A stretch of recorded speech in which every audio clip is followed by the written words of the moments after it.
जय श्रीमान नारायणा.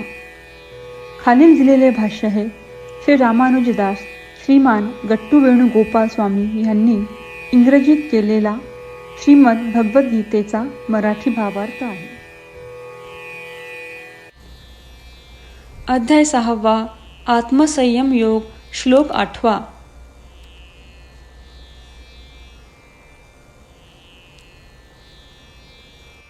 ज्ञान विज्ञान तृप्तात्मा कूटस्थो विजितेन्द्रियः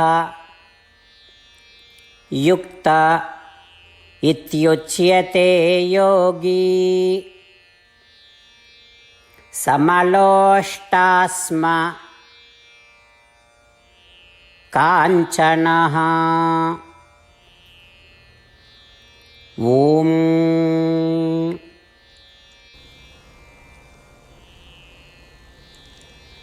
गीता आचार्य श्रीकृष्ण परमात्मा अर्जुनासह आपल्या सर्वांना आत्मसंयम योग शिकवत आहेत. परमात्मा म्हणत आहेत, अर्जुना, शरीर हा आत्म्यापेक्षा वेगळा आहे. या समजुतीला आपण ज्ञान म्हणतो. आता आपल्याला आत्म्याचे स्वरूप समजावून घेतले पाहिजे. आत्म्याचे स्वरूप असे आहे की आत्मा शाश्वत आहे.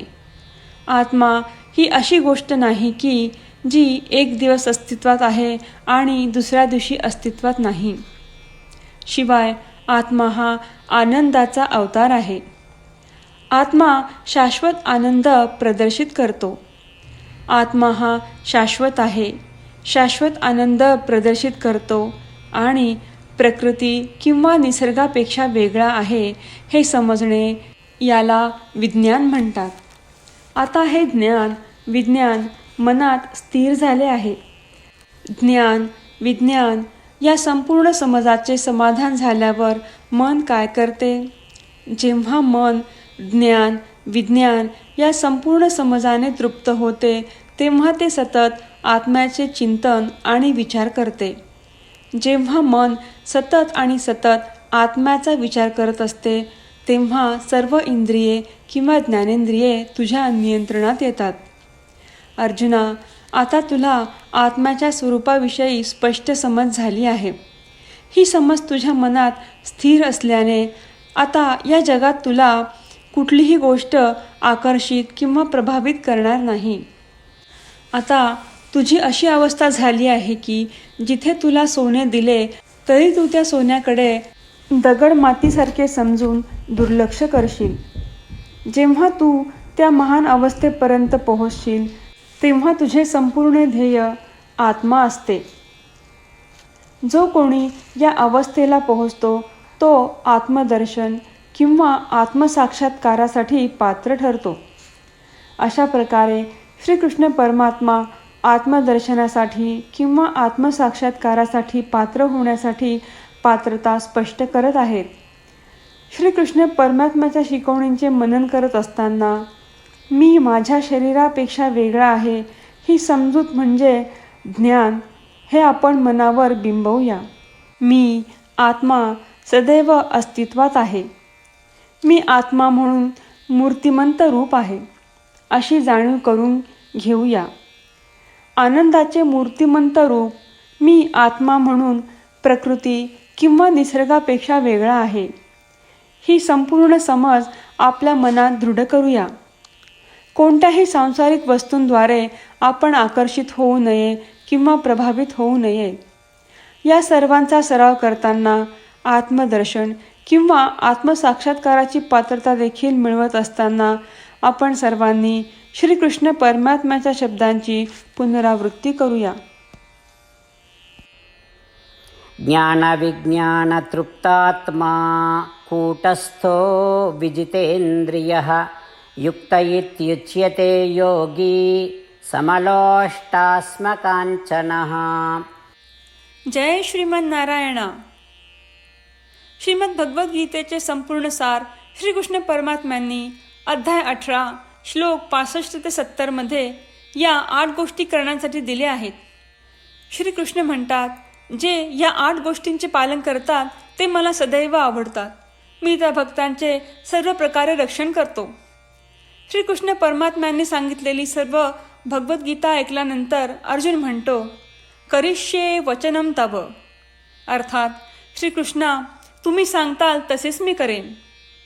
म्हणूनच श्रीकृष्णांनी अर्जुनाला सर्व प्रकारचे यश आणि विजय बहाल केले आहेत. परमात्म्याला आपले वचन देऊया की आपण ह्या 8 क्रिया पाळू. परमात्म्याला हा शब्द देण्यापेक्षा मोठी कोणतीही पूजा, तप, यज्ञ नाही. ह्या 8 क्रियांचा तुम्ही सर्वांनी मनाने विचार करावा असे मी म्हणेन. अशा प्रकारे आपण श्रीकृष्णांना आपले वचन देत आहोत. आपण सर्वांनी श्रीकृष्णांच्या चेहऱ्याचा आनंद आणि सुख अनुभवूया. जय श्रीमन्नारायणा. ही वचने खालील दिल्याप्रमाणे आहेत. पहिले वचन, हे श्रीमन्नारायणा, तुम्ही सांगितल्याप्रमाणे मी नेहमी तुमच्यावर चिंतन आणि विचार करेन. दुसरे वचन, हे श्रीमन्नारायणा, तुम्ही सांगितल्याप्रमाणे मी सदैव तुमचा भक्त असेन. तिसरे वचन, हे श्रीमन्नारायणा, मी माझी सर्व कृती तुमची सेवा आणि तुमच्या समाधानासाठी करीन. चौथे वचन, हे श्रीमन्नारायणा, तुम्ही अनुसरण करायला सांगितल्याप्रमाणे मला खूप विश्वास आहे की मी तुमचा आहे आणि मी नेहमी हात जोडून तुम्हाला नमस्कार करीन आणि तुमची पूजा करीन. पाचवे वचन, हे श्रीमन्नारायणा, मला तुमचे शब्द आठवले. मामेकम शरणम व्रज, जे तुम्ही एकट्याला शरण जायला सांगितले आहेस. श्रीमन्नारायणा, मी एकटाच तुम्हाला शरण जात आहे. सहावे वचन, हे श्रीमन्नारायणा, मला तुमचे मा सुचाह शब्द आठवले की तुम्ही आम्हाला दुःख न करण्याचे आश्वासन देत आहात. यापुढे मी दुःख शोक करणार नाही. सातवे वचन, श्रीमन्नारायणा, तुम्ही आमच्यासाठी श्रीमद भगवद्गीता देऊन आम्हा सर्वांवर कृपा केली आहे आणि आशीर्वाद दिला आहे. मी दररोज किमान 1 श्लोक वाचण्याचे किंवा ऐकण्याचे वचन देतो. आठवे वचन, हे श्रीमन्नारायणा, तुम्ही गीता सर्व मानवजातींपर्यंत पोहोचवलीत. मी गीतेतील तुमचे दैवी वचन त्या भक्तांपर्यंत पोहोचवण्याचा प्रयत्न करेन जे गीतेला अपरिचित आहेत. हे श्रीमन्नारायणा, तुम्ही सांगताल तसेच मी करेन. तुमच्या इच्छेप्रमाणे वागेन आणि तुमच्यासाठीच काम करेन. श्रीमन्नारायणांना आपण अढळ विश्वासाने वचन देऊयात की दररोज त्यांनी सांगितल्याप्रमाणे आपण आचरण करू. हीच एक महान पूजा आहे. श्रीमन्नारायणा, करिष्ये वचनम तव. श्रीमन्नारायणा, मी तुमच्या सूचनेनुसार वागेन. जय श्रीमन्नारायण. ज्ञानविज्ञान तृप्तात्मा कूटस्थो विजितेन्द्रियः युक्त इत्युच्यते योगी समलोष्टास्म काञ्चनः. ॐ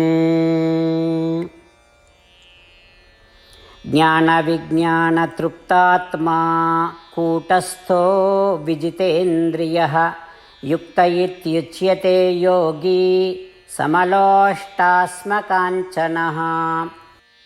श्रीमन्नारायण, करिष्ये वचनं तव.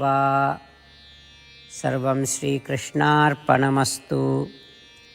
जय श्रीमन्नारायण. जय श्रीमन्नारायण. सर्व भक्तांना विशेष विनंती. आपल्या जीवनातील सर्व गोष्टींमध्ये आपल्याला त्वरित आणि प्रभावी परिणाम हवे असतात. हे साध्य करण्यासाठी दररोज 1 मिनिट घालवू आणि नारायणास्त्रम वाचूया. नारायणास्त्रम मिळवण्यासाठी www.narayanaastram.org या नारायणास्त्रम वेबसाईटवर जा आणि नोंदणीमध्ये आपले नाव आणि ईमेल प्रदान करा.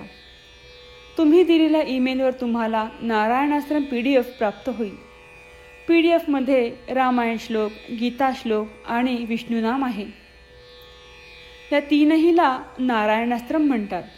प्रत्येकाला या श्लोकांचे वेगळे संयोजन प्राप्त होते. जेव्हा प्रत्येकजण 24,000 भक्तांसह दररोज त्यांचे नारायणाश्रम वाचतो किंवा ऐकतो, तेव्हा संपूर्ण रामायण पारायणाची एक फेरी, श्रीमद भगवद्गीता पारायणाच्या 33 फेऱ्या आणि 24 श्री विष्णू सहस्त्रनामांचे फेरे पूर्ण होतात. दररोज असे केल्याने आपल्याला एक उल्लेखनीय आणि विलक्षण परिणाम जाणून येतो. म्हणूनच तुम्ही आणि तुमच्या कुटुंबातील सदस्यांनो ताबडतोब जा आणि तुमचे नारायणास्त्र मिळवा. जय श्रीमन नारायणा.